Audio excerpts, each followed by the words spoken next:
اعوذ باللہ من الشیطان الرجیم بسم اللہ الرحمن الرحیم وهو الذی انشأ جنات معروشات وغیر معروشات والنخل والزرع مختلفا اکلہ والزیتون والرمان متشابہا وغیر متشابہ کلوا من ثمرہ اذا اثمر وآتوا حقہ یوم حصادہ ولا تسرفوا انہ لا يحب المسرفین۔ معزز ناظرین، آج ہم آپ کے سامنے سورہ انعام کے رکوع 17 کا ترجمہ و توضیح پیش کرنے کی سعادت حاصل کر رہے ہیں۔ اس پیشکش کا عنوان ہے مویشیوں کے 8 جوڑے۔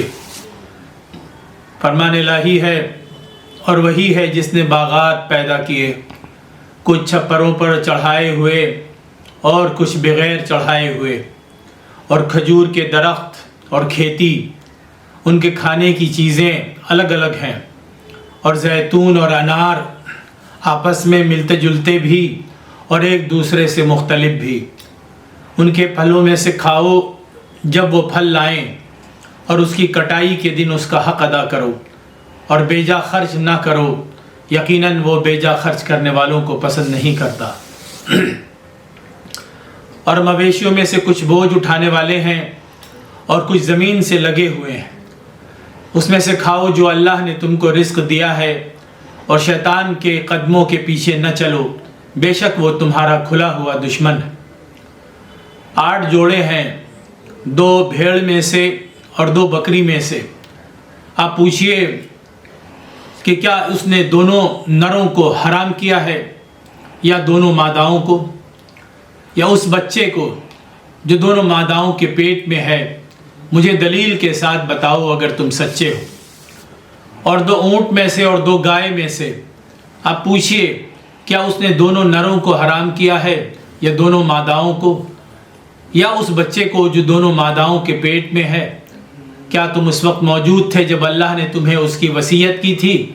پھر اس سے بڑا ظالم کون ہوگا جو اللہ پر جھوٹ باندھے تاکہ لوگوں کو بغیر علم کے گمراہ کرے؟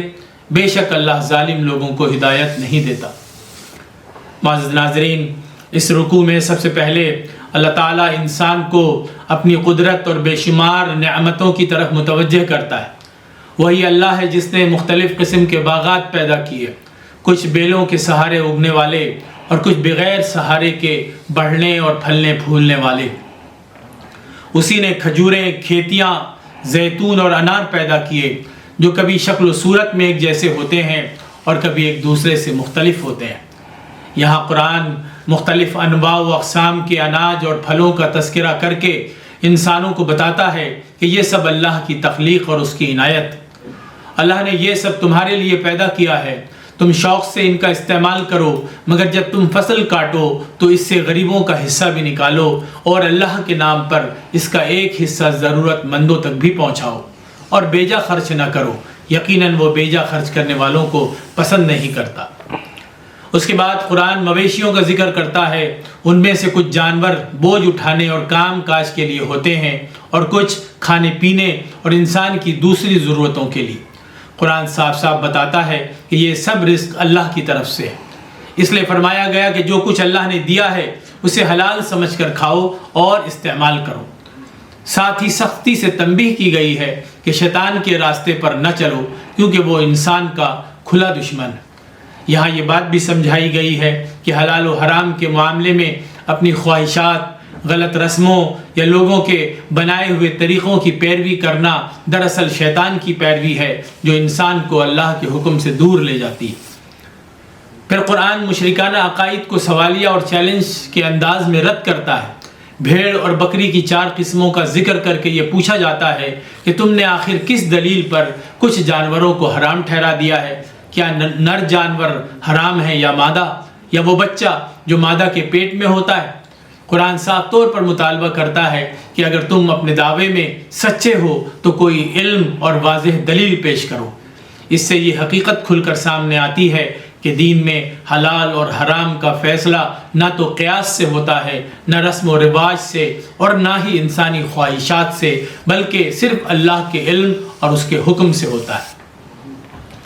آخر میں قرآن اونٹ اور گائے کی مثال دے کر اسی سوال کو اور زیادہ مضبوط انداز میں دہراتا ہے۔ انسان سے پوچھا جاتا ہے کہ کیا تم اس وقت خود موجود تھے جب اللہ نے یہ احکام مقرر کیے تھے؟